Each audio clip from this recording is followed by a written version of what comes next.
লংকাত 4 ছাত্ৰ-ছাত্ৰীৰ এখন প্ৰাথমিক বিদ্যালয়। বিদ্যালয়খনত 4 ছাত্ৰ-ছাত্ৰীক পঢ়ুৱাকৈ 3জনকৈ শিক্ষক। হয়, হুজাই জিলাৰ লংকা প্ৰাথমিক শিক্ষা খণ্ডৰ এখন প্ৰাথমিক বিদ্যালয়ত ছাত্ৰ-ছাত্ৰীৰ সংখ্যা হৈছে 4জন আৰু শিক্ষকৰ সংখ্যা হৈছে 3জন। লংকাৰ 1 নং কাকি ৰখৰাজ বেজবৰুৱা প্ৰাথমিক বিদ্যালয় এইখন। 1979 চনত স্থাপিত বিদ্যালয়খনত দ্বিতীয় শ্ৰেণীত 1জন, চতুৰ্থ শ্ৰেণীত 1জন আৰু পঞ্চমান শ্ৰেণীত 2গৰাকী ছাত্ৰীসহ সৰ্বমুঠ 4জন ছাত্ৰ-ছাত্ৰীৰে বিদ্যালয়খন চলি আছে।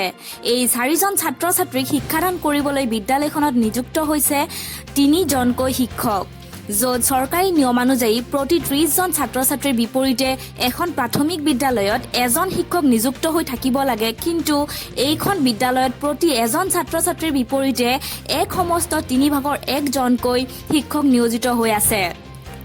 যি সময়ত ৰাজ্যখনৰ বিভিন্ন বিদ্যালয় এজনীয়া শিক্ষকেৰে চলি আছে বা ছাত্ৰ-ছাত্ৰীৰ অনুপাতে বহু বিদ্যালয়ত শিক্ষকৰ অভাৱ হৈ আছে, তেনে সময়তে লংকা প্ৰাথমিক শিক্ষাখণ্ডৰ এইখন প্ৰাথমিক বিদ্যালয়ত দৃষ্টিকটুভাৱে 3জনকৈ শিক্ষক নিযুক্ত হৈ থকা বিষয়টোৱে শিক্ষা ব্যৱস্থাৰ নীতিসমূহ প্ৰকৃততে কিমান দূৰ ৰূপায়িত হৈছে সেয়াক লৈ প্ৰশ্ন উত্থাপিত হৈছে।